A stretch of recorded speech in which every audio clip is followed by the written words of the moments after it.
The scent of charred beans stung Nora Thompson's nose as tears streamed down her face, mixing with the soot that had settled on her cheeks from the ruined pot sitting before her on the cast iron stove.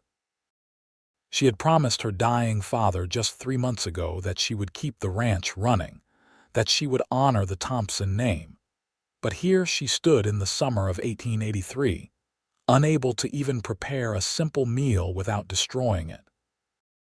The ranch hands would be coming in from the range within the hour, hungry and tired, expecting food that she could not provide.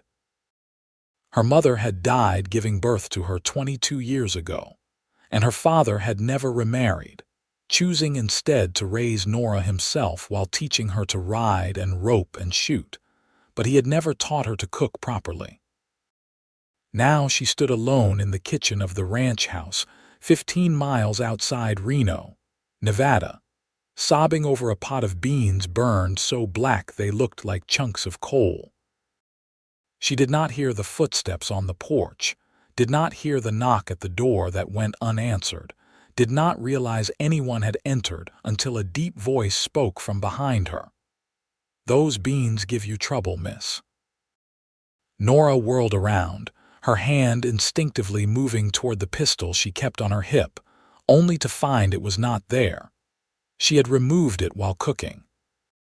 Standing in the doorway between the kitchen and the main room was a man she had never seen before, tall and lean with sun-bronzed skin and dark hair that curled slightly at his collar. He wore dusty trail clothes and held his hat in his hands, his hazel eyes showing concern rather than threat. "Who are you?" she demanded, wiping at her tears with the back of her hand, angry at being caught in such a vulnerable moment. "How did you get in here?" "Name is Harrison Andrews, madam. I knocked but got no answer, and when I heard crying, I got worried someone might be hurt." The door was unlocked. He gestured toward the pot. "Seems like those beans are the only casualty, though." "Get out," Nora said, but her voice cracked on the words. "I do not need some stranger seeing me like this." Harrison did not move. Instead, he studied her face with an intensity that made her want to look away.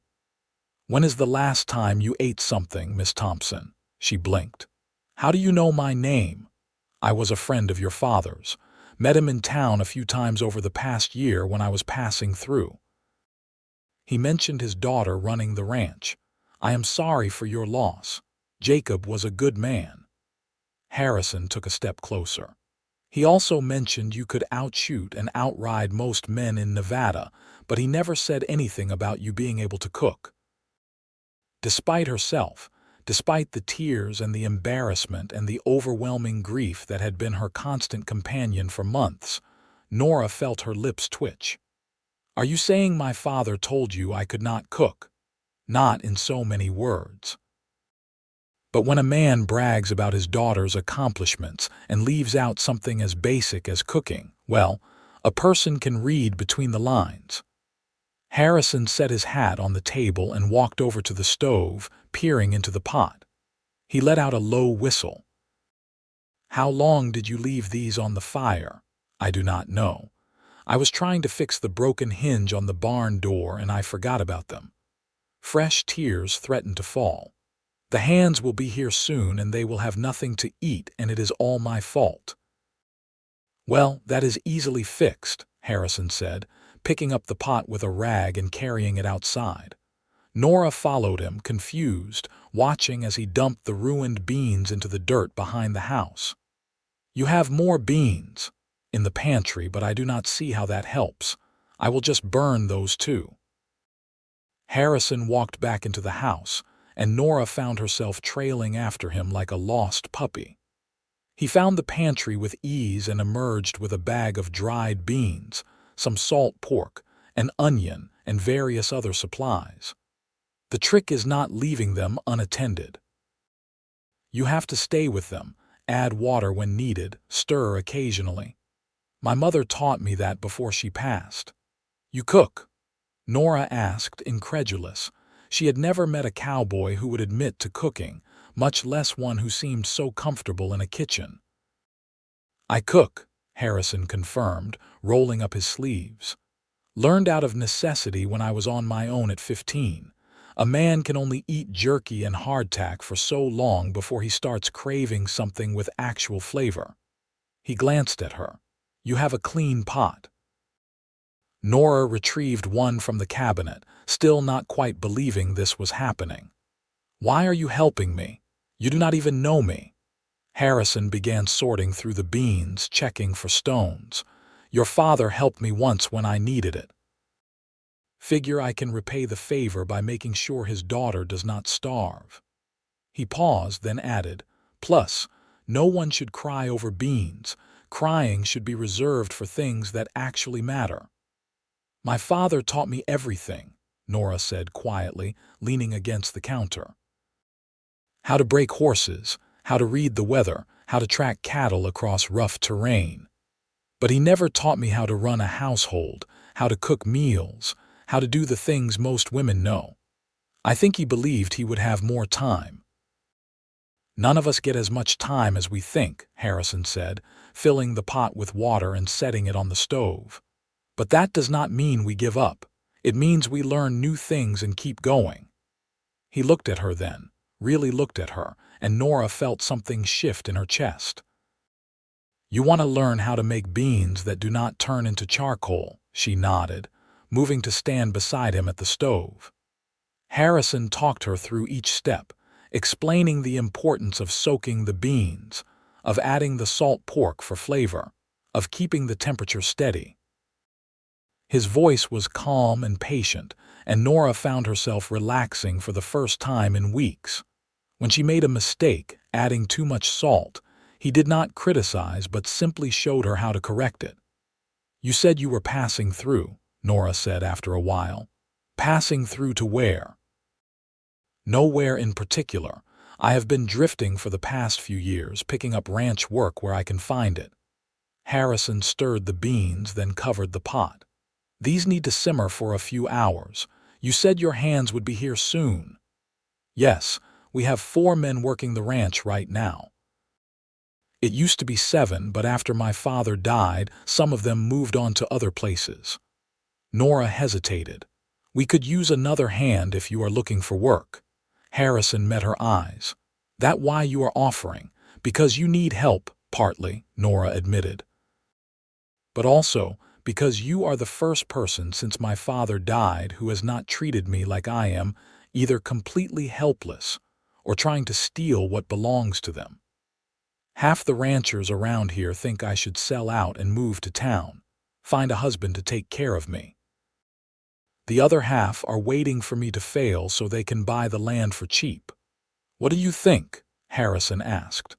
I think this is my land, my home, and I will be damned before I let anyone take it from me. The fierceness in her voice surprised even her.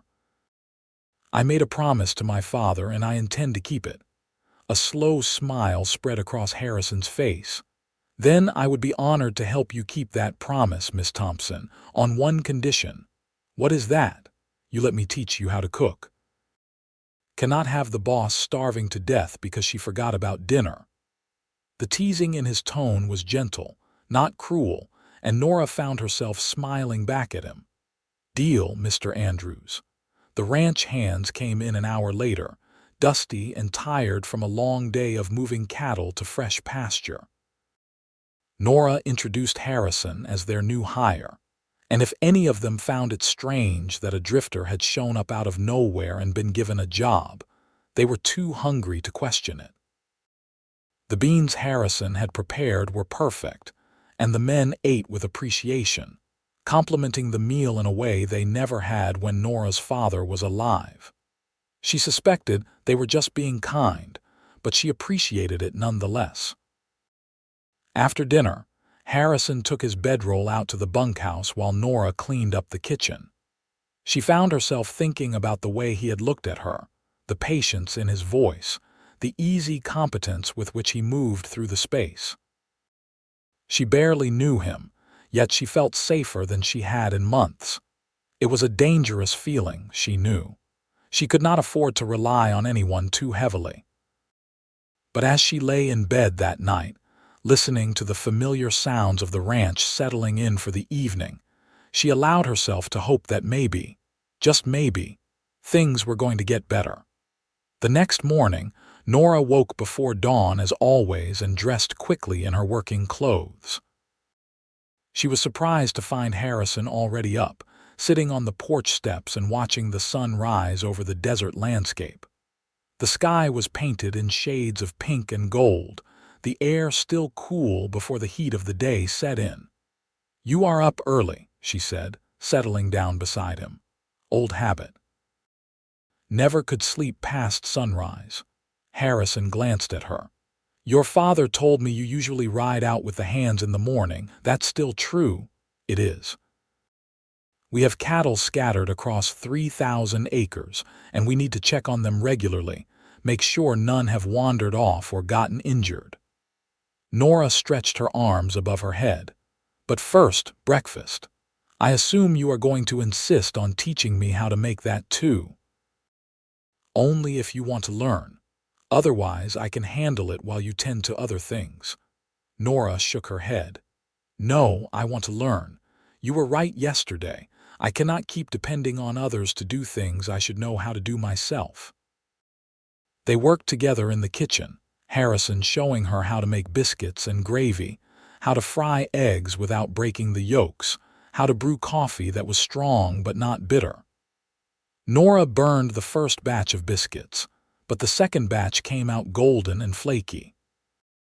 When the ranch hands came in for breakfast, they ate with enthusiasm, and old Frank Martinez, who had worked for her father for 15 years, winked at her. "Getting better, Miss Nora. Keep this up and we might actually get fat." The other hands laughed, and Nora felt a warm glow of pride. It was a small thing, learning to cook, but it felt like a victory nonetheless. After breakfast, Nora and 3 of the hands rode out to check the northern pasture while Harrison stayed behind to repair some damaged fencing near the house. Nora found herself thinking about him as she rode, which annoyed her. She had no time for distractions, no room in her life for anything other than keeping the ranch running. Yet she could not stop remembering the way he had looked at her, the kindness in his eyes, the gentle teasing that had made her laugh for the first time in months. When she returned to the ranch that afternoon, she found Harrison had not only fixed the fence, but had also repaired the broken hinge on the barn door and patched a hole in the roof of the chicken coop. He was currently working on one of the corrals, replacing rotted boards with new lumber. "You have been busy," Nora said, dismounting and leading her horse to the barn. Harrison looked up from his work, wiping sweat from his brow. "Figured I should earn my keep. You have a lot of things around here that need fixing." "My father kept meaning to get to them, but he never had the time. Then he got sick and everything just piled up." Nora unsaddled her horse and began brushing her down. "I have been trying to keep up, but there are only so many hours in a day." "Well, now you have help." Harrison set down his hammer and walked over to her. "How did the ride go?" "Found 2 steers that had gotten tangled in some brush. Got them free and moved them back with the herd. Everything else looked good." Nora finished with her horse and turned to face him. "Harrison, why are you really here? And do not say it is because you owed my father a favor. That does not explain why you are working so hard." Harrison was quiet for a long moment, his eyes studying her face. "Your father saved my life last year. I got into some trouble with a gambler in Reno who accused me of cheating. His friends cornered me in an alley and were going to beat me to death. Your father came along and stopped them. He did not know me from Adam, but he saw what was happening and he intervened. Afterward, he bought me a drink and gave me some advice about staying out of trouble. He was a good man, and when I heard he had passed, I knew I had to come by and make sure his daughter was all right." Nora felt tears prick at her eyes. It sounded exactly like something her father would have done. He never mentioned it. He would not have. He was not the type to brag about doing the right thing. Harrison took a step closer. "I came here planning to stay a day or two just to make sure you were managing. But then I saw you crying over those beans, looking so lost and alone, and I knew I could not just ride away. You need help, Nora. And I need a place to belong. Seems like we might be able to help each other." The use of her first name sent a small thrill through her. What if I am a terrible boss? What if I run this ranch into the ground? Then we will figure it out together. But I do not think that is going to happen. You are stronger than you know. Harrison reached out and gently brushed a strand of hair from her face, his touch sending warmth flooding through her. Give yourself some credit. Nora wanted to lean into his touch, wanted to let herself believe that everything would be all right. But fear held her back. "I should go check on the chickens," she said, stepping away. "Thank you for fixing the coop." She walked away before he could respond, her heart pounding in her chest. She was attracted to him, she could not deny that, but acting on it felt like a betrayal of her father's memory, like she was moving on too quickly. Besides, Harrison was a drifter. He had said so himself. What guarantee did she have that he would stay over the following weeks? A routine developed. Harrison worked alongside the other hands during the day, proving himself to be an excellent horseman and a hard worker. In the evenings, he taught Nora how to cook, patiently guiding her through recipes and techniques. They fell into an easy companionship, talking about everything and nothing as they worked side by side in the kitchen. Harrison told her about his childhood in Colorado, about losing his parents to cholera when he was young, about the years he had spent drifting from place to place. Nora told him about growing up on the ranch, about her father's dreams for the future, about her own fears and hopes. One evening in early September, as they were making stew for dinner, Harrison asked her about her mother. "I never knew her," Nora said, stirring the pot. "She died a few hours after I was born. My father said she was the love of his life, that he never considered remarrying because no one could ever replace her. He kept a photograph of her on his dresser, and sometimes I would catch him looking at it with the saddest expression on his face." "That must have been lonely for you growing up without a mother." Nora nodded. "Sometimes, but my father did his best. He used to say that my mother had given him the greatest gift imaginable by giving him me, and that he owed it to her to raise me right." She felt tears building again and blinked them away. "I miss him so much, Harrison. Every day I wake up and for just a moment I forget he is gone, and then I remember and it is like losing him all over again." Harrison set down his knife and pulled her into his arms. Nora stiffened at first, then melted against him, letting herself cry into his shoulder. He held her tightly, one hand stroking her hair, murmuring soft reassurances. When her tears finally subsided, she pulled back, embarrassed. "I am sorry. I did not mean to fall apart on you. Do not apologize. Grief is not something you can just push down and ignore. It has to come out." Harrison cupped her face in his hands, his thumbs wiping away the remaining tears. "You are doing an amazing job, Nora. Your father would be so proud of you." Nora looked up at him, at the sincerity in his eyes, and before she could think better of it, she kissed him.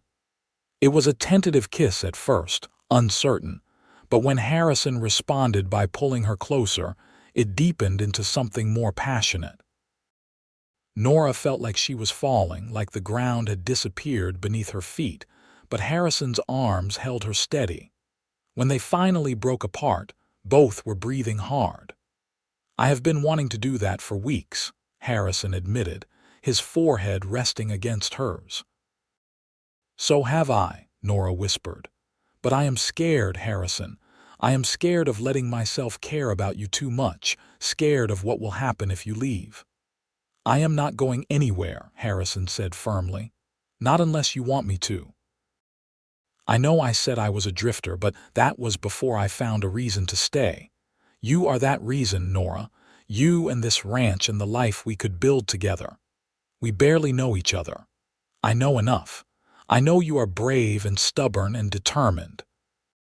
I know you cry over burned beans but face down angry cattle without flinching. I know you have the biggest heart of anyone I have ever met, and that you are trying so hard to honor your father's memory by keeping this place running. Harrison kissed her forehead gently. I know I have never felt about anyone the way I feel about you. Nora felt something loosen in her chest, some tight knot of fear and grief that had been choking her for months. I am terrified, she admitted, but I care about you too, more than I should probably. There is no such thing as caring too much about someone. Harrison smiled at her, that warm, genuine smile that made her heart flutter. So what do you say? You willing to take a chance on us? Nora thought about her father, about the way he had looked at her mother's photograph with such love and longing. She thought about the promise she had made to keep the ranch running, to honor the Thompson name. And she thought about Harrison, about the way he made her laugh, the way he believed in her even when she did not believe in herself. Yes, she said finally. Yes, I am willing to take that chance. They kissed again, slower this time, savoring the moment. When they finally remembered dinner, the stew had started to stick to the bottom of the pot, but Harrison just laughed and showed her how to salvage it. They ate together on the porch, watching the stars come out over the desert, and Nora felt something she had not felt in a long time: hope for the future. The next few months brought both challenges and joys. In October, an early winter storm hit, driving sleet and snow across the ranch. Nora and the hands worked around the clock to bring the cattle down from the high pastures and ensure they had adequate shelter and food. Harrison was beside her the entire time, his steady presence giving her strength when exhaustion threatened to overwhelm her. When they finally got all the animals secured and stumbled back to the ranch house, frozen and exhausted, Nora made hot coffee while Harrison built up the fire. They sat together on the floor in front of the hearth, warming their hands and feet, too tired to even speak. "This is the life you signed up for," Nora said eventually. "Long hours, hard work, uncertain weather. Still think you want to stay?" Harrison reached over and took her hand, lacing their fingers together. "More than ever. This is what I have been looking for my whole life, Nora. A place to call home, work that matters, someone to share it all with. I am exactly where I want to be." In November, one of the neighboring ranchers, a man named Peterson who had been making noises about buying the Thompson ranch since her father's death, rode over with a new offer. He found Nora and Harrison working together to repair the barn roof and called up to them. "Miss Thompson, I have a proposition for you." Nora climbed down the ladder, wiping her hands on her pants. "I am not interested in selling, Mr. Peterson. I have told you that before. Just hear me out. I am prepared to offer you twice what the land is worth. You could move to San Francisco, live comfortably for the rest of your life. Why struggle out here when you could have an easier life somewhere else?" "Because this is my home," Nora said firmly. "My father built this ranch from nothing, and I am not going to let it go just because the work is hard." Peterson's eyes shifted to Harrison, who had climbed down to stand beside Nora. "Who is this? Your foreman?" "I am her business partner," Harrison said, which was not exactly true but was the story they had agreed to tell people who asked too many questions. "And she has made it clear she is not selling. I suggest you respect that." "Business partner," Peterson repeated, his tone skeptical. "That what they are calling it these days?" He looked back at Nora. "You should be careful, Miss Thompson. A young woman alone with a bunch of ranch hands, letting some drifter share in the running of the place. People talk." "Let them talk," Nora said coldly. "I do not care what people think. Now get off my land, Mr. Peterson, and do not come back unless you are invited." Peterson's face reddened. "You are making a mistake. You cannot run this ranch alone." Good thing I am not alone then. Nora crossed her arms. Goodbye, Mr. Peterson. They watched him ride away, and once he was out of sight, Harrison turned to her. Business partner. I could not very well tell him you are my. Nora trailed off, realizing they had never actually defined what they were to each other. They had kissed many times since that first night, had spent countless hours together, but they had never discussed the future in concrete terms. You're what? Harrison prompted gently. Nora took a breath. My everything, if I am being honest. You are my friend, my teacher, my partner, my. She hesitated, then finished softly, the man I love. Harrison's eyes widened. You love me. I do. I know it has only been a few months, and maybe that is too soon, but I cannot help how I feel. Nora looked down at her boots. You do not have to say it back, I just wanted you to know. Harrison cupped her chin, tilting her face up so she had to meet his eyes. I love you too, Nora. I have loved you since the day I found you crying over those burned beans, looking so fierce and vulnerable at the same time. I loved you when you burned the biscuits and when you laughed at my terrible jokes. I love how hard you work, how much you care, how determined you are to honor your father's memory. I love everything about you. Nora felt tears streaming down her face, but they were happy tears this time. I was so scared I was going to lose you, that you would get tired of this life and move on. Never, Harrison said firmly. This is my home now. You are my home. He paused, then added, marry me, Nora. Let me spend the rest of my life helping you run this ranch, cooking meals with you, facing whatever challenges come our way together. Yes, Nora said without hesitation. Yes, I will marry you. They were married in Reno in December of 1883, a small ceremony with just a few friends and the ranch hands as witnesses. Nora wore a simple dress she had bought in town, and Harrison wore his best suit. When the minister pronounced them husband and wife, Harrison kissed her with such tenderness that Nora felt like her heart might burst from happiness. They spent their wedding night at a hotel in town, a rare luxury, before returning to the ranch the next day to get back to work. The winter of 1884 was harsh, with heavy snows and bitter cold, but Nora and Harrison weathered it together, working as a team to keep the ranch running. In the evenings, they would sit by the fire, Nora reading aloud from books while Harrison whittled or mended tack. Sometimes they would just talk, sharing dreams and memories, building a shared history. On particularly cold nights, they would stay up late making love, finding warmth and comfort in each other's arms. Spring brought new life to the ranch. The cattle gave birth to healthy calves, the chickens laid eggs prolifically, and Nora discovered she was pregnant. When she told Harrison the news, he picked her up and spun her around, laughing with pure joy. They immediately began planning for the baby's arrival, Harrison building a cradle from pine wood and Nora sewing tiny clothes. What if I am a terrible mother? Nora asked one evening as they sat together on the porch, her hand resting on her growing belly. You are going to be a wonderful mother, Harrison assured her. Look at how you run this ranch, how you take care of the animals and the hands. You have so much love to give, Nora. Our child is going to be so lucky to have you. Our child is going to be lucky to have both of us, Nora corrected. You are going to be an amazing father, Harrison, patient and kind and strong. Their son was born in October of 1884, a healthy baby with dark hair and hazel eyes like his father. They named him Henry Jacob Andrews, Henry for Harrison's father and Jacob for Nora's.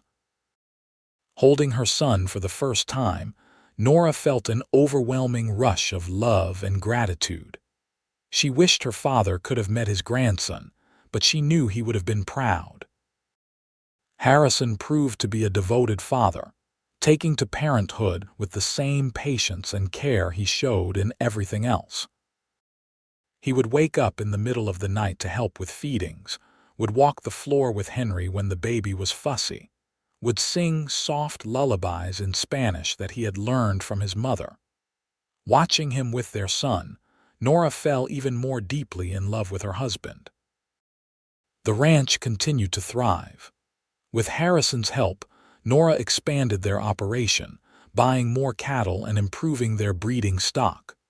They hired 2 additional hands, good men who respected Nora's authority and worked hard.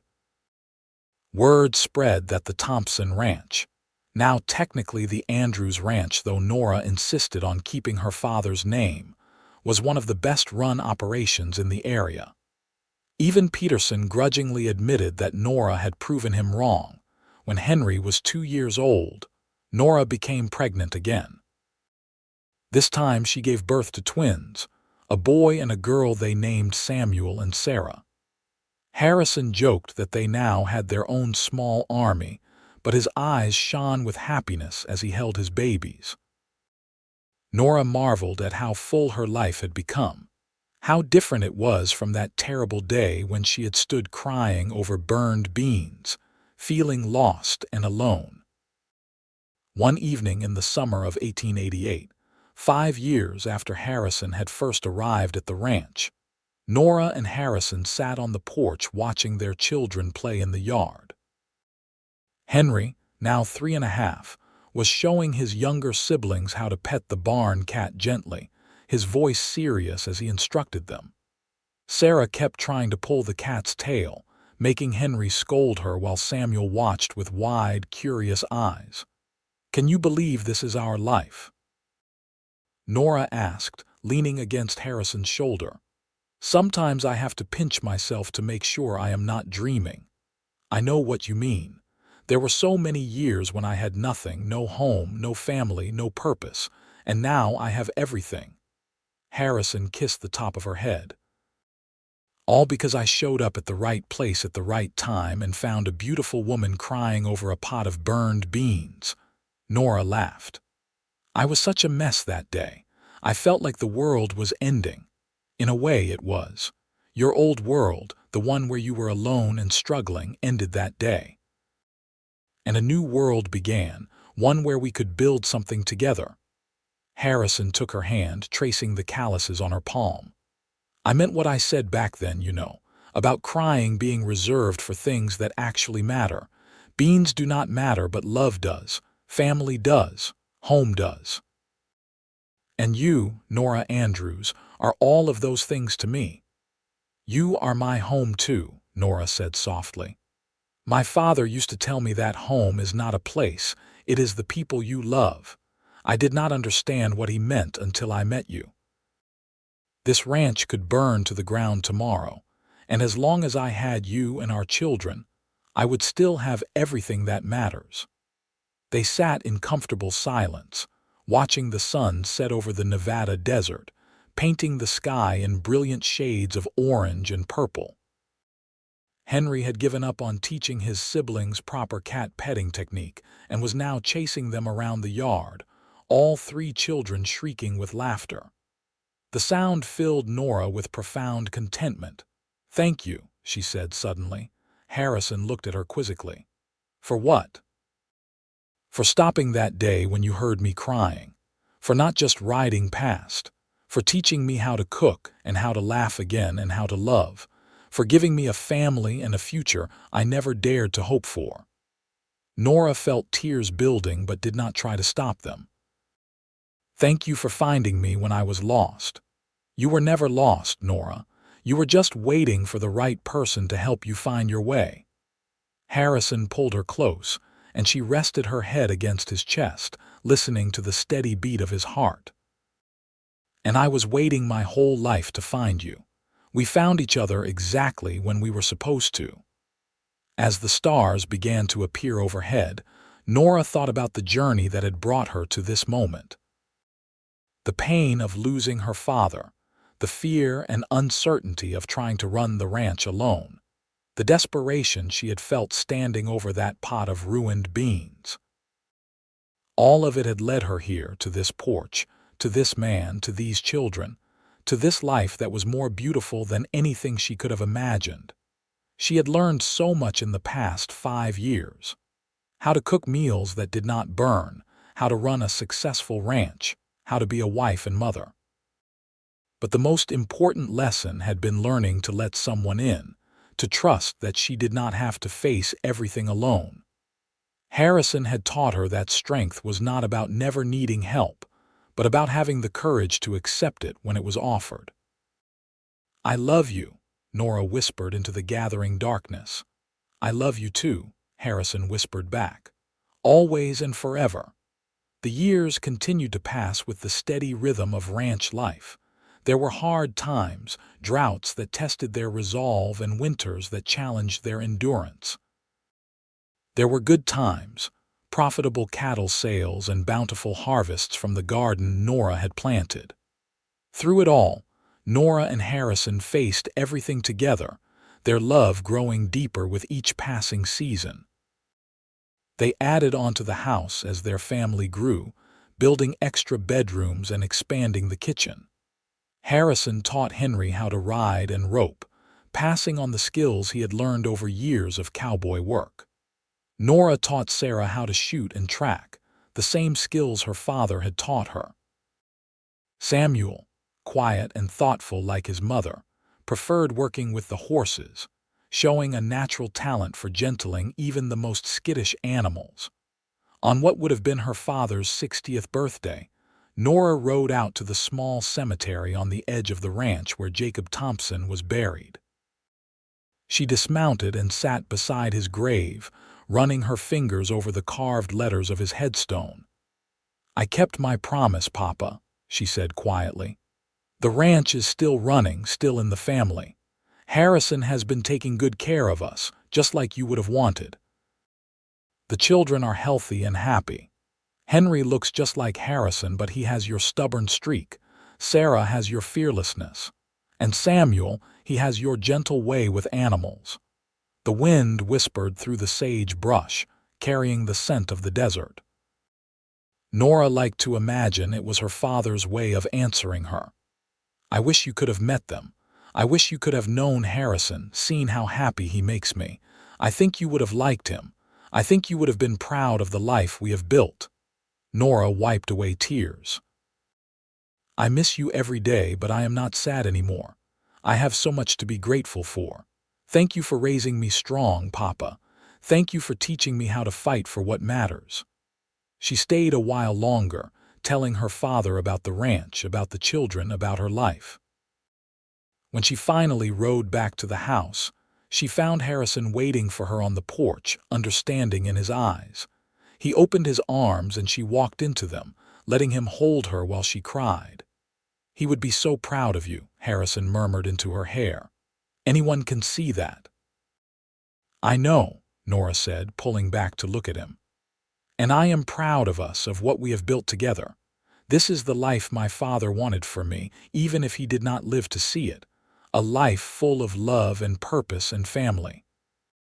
As if summoned by her words, their children came running around the corner of the house, covered in mud and laughing. Sarah was in the lead, her dark braids flying behind her with Henry and Samuel close behind. They skidded to a stop when they saw their parents, suddenly worried they were in trouble. "What have you three been doing?" Nora asked, trying to sound stern but unable to keep the amusement from her voice. "Samuel fell in the creek trying to catch tadpoles," Henry explained. "And then Sarah pushed me in, so I pulled her in too. We were all muddy anyway," Sarah added defensively, "so we figured we might as well play." Harrison laughed, the sound rich and warm. "Well, you figured right, but now you all need baths before supper. Go on, get cleaned up." The children ran off, still laughing, and Nora shook her head. "They are going to be the death of me." "They are going to be amazing adults, just like their mother," Harrison corrected. "Wild and free and full of life." That night, after the children were bathed and fed and tucked into bed, Nora and Harrison stood together in the kitchen. Nora was making beans for the next day's lunch, stirring the pot carefully and checking the heat. Harrison watched her with a fond smile. "Look at you," he said. Making beans without burning them. I had a good teacher, Nora replied, turning to face him. The best teacher, actually. He showed me that failure is not the end of the world and that with patience and practice you can learn anything. That teacher sounds very wise. He is also very handsome and incredibly modest, Nora teased, crossing to where he stood. And I love him more than words can say. Harrison pulled her close, kissing her with the same passion he had shown on their wedding day. After 15 years of marriage, the spark between them had not dimmed. If anything, it had grown stronger, tempered by shared experiences and deepened by genuine love and respect. "What do you think the future holds for us?" Nora asked when they finally broke apart. "More of this," Harrison said simply. "More laughter, more challenges, more love. We will watch our children grow up and probably give us gray hair from worrying. We will keep running this ranch, keep building our legacy. We will grow old together, surrounded by the life we have created." "That sounds perfect," Nora said, resting her head against his chest. And it was perfect, or as close to perfect as life could be. There would be hardships ahead, losses and difficulties that they could not yet imagine. But Nora knew they would face them together, just as they had faced everything else. The scared, grieving woman who had cried over burned beans was gone, replaced by someone stronger and more confident. But that woman had not disappeared, not really. She was still there, buried beneath layers of experience and growth, a reminder of where Nora had come from and how far she had traveled. Sometimes, late at night when she could not sleep, Nora would think about that day in the summer of 1883 when Harrison had walked into her kitchen and changed her life forever.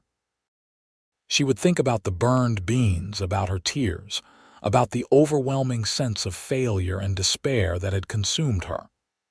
And then she would look at the man sleeping beside her, at the house they had built together, at the life they had created, and she would feel nothing but gratitude. Because Harrison had been right that day. Crying should be reserved for things that actually matter, and while burned beans did not matter, love did. Family did. The courage to keep going when everything seemed impossible, that mattered. The willingness to accept help when it was offered, that mattered. The strength to build something new from the ashes of loss and grief, that mattered more than anything. The ranch continued to prosper under their joint management. By 1895, the Andrews Ranch was one of the largest and most successful operations in northern Nevada. They had expanded to over 5,000 acres and ran more than 1,000 head of cattle. Henry, now 11, was already proving to be a natural rancher, with an instinct for cattle and a work ethic that made his parents proud. Sarah, at 9, could outride most of the ranch hands and had a sharp business mind that Nora knew would serve her well in the future. And Samuel, also 9, had developed such a reputation for working with horses that people from neighboring ranches would bring their problem animals to him.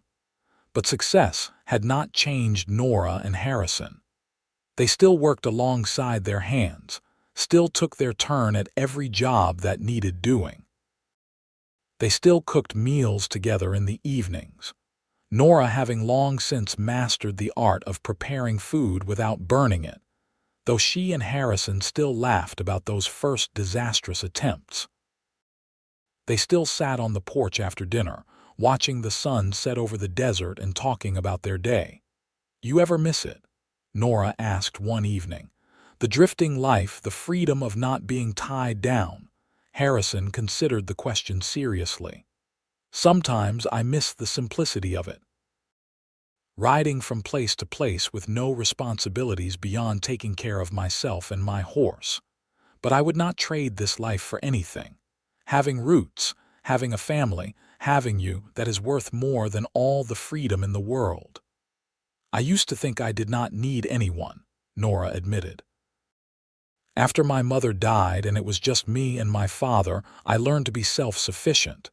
And after he died, I was determined to prove I could handle everything alone. But you taught me that needing people is not weakness. It is human. We all need someone, Harrison agreed. No one is meant to go through life alone. As the 20th century approached, Nora and Harrison began planning for the future of the ranch. They wanted to ensure their children would inherit a thriving business, but they also wanted each child to find their own path. Henry made it clear he intended to take over the ranch operations eventually. Sarah announced at 14 that she wanted to study law, inspired by stories of the few women who had broken into that male-dominated profession. And Samuel dreamed of starting a horse breeding program, specializing in the kind of sturdy, intelligent animals that were perfect for ranch work. Nora and Harrison supported all three children in their ambitions, saving money for Sarah's education and helping Samuel start his breeding program. They taught their children the same lessons they had learned through hard experience. That failure was not the end, that persistence mattered more than talent, that family would always be there when you needed them. In 1899, Nora and Harrison celebrated their 16th wedding anniversary with a trip to San Francisco, their first vacation without the children. They stayed in a fancy hotel, ate at expensive restaurants, and walked along the waterfront watching ships come in from around the world. It was a different life from what they knew on the ranch, exciting but also slightly overwhelming. "I think I am ready to go home," Nora said on their third day in the city. "I miss the quiet, the open spaces, the smell of sage and juniper." "I miss the children," Harrison admitted. "And the horses, and even Frank's terrible jokes at breakfast." They looked at each other and laughed, realizing they had become the kind of people who could not stay away from home for long. They cut their trip short and returned to the ranch, where their children greeted them with enthusiasm, and the hands made good-natured fun of them for coming back early. But being home felt right. The city had been interesting, but it was not where they belonged. They belonged here, on this land, doing this work, living this life. As Nora approached her 40th birthday in 1901, she found herself reflecting on the journey her life had taken. If someone had told her 18 years ago, when she was standing in the kitchen crying over burned beans, that she would end up here, with a loving husband and 3 remarkable children and a thriving ranch, she would not have believed them. She had been so lost back then, so convinced she was going to fail, but she had not failed. She had succeeded beyond her wildest dreams, not because she was particularly talented or lucky, but because she had been willing to accept help when it was offered. Because she had let Harrison into her life, into her heart, and together they had built something beautiful. "What are you thinking about?" Harrison asked, coming up behind her and wrapping his arms around her waist. They were standing in the kitchen, the same kitchen where they had first cooked together all those years ago. "About beans," Nora said with a smile. "About how burning a pot of beans turned out to be the best thing that ever happened to me." Harrison laughed, the sound as warm and familiar as home. "I think it was the best thing that ever happened to me too. Though technically, the best thing was finding you crying over those beans. The beans themselves were pretty terrible." "They were awful," Nora agreed, turning in his arms to face him. "But they brought you into my life, so I cannot regret them." "No regrets," Harrison said softly, kissing her forehead. "Not a single one." And as they stood there together in the kitchen, surrounded by the evidence of the life they had built, the love they had nurtured, the family they had created, Nora knew it was true. She had no regrets. Every moment, every choice, every challenge had led her to this place, to this man, to this beautiful, imperfect, absolutely perfect life. The beans simmering on the stove smelled delicious. rich with spices and perfectly cooked. Nora would never burn another pot of beans as long as she lived. But she would also never forget the burned beans that had changed everything. The burned beans that had brought her the greatest love she had ever known. Because sometimes, the worst moments in life turned out to be the beginning of something wonderful. Sometimes, failure was just an opportunity in disguise. And sometimes, all it took was one person showing up at the right moment, offering help with kindness and patience to change everything. Harrison had been that person for her. And every single day for the rest of her life, Nora would be grateful that he had heard her crying that summer afternoon in 1883. Grateful that he had walked into her kitchen instead of riding away. Grateful that he had taught her how to make beans without burning them and, in the process, taught her how to love again. Their story had begun with tears and burned beans, but it had grown into something rich and lasting, something that would endure long after they were gone. Their children would tell their grandchildren about how their grandparents met, about the cowboy who stopped to help a crying woman and ended up staying forever.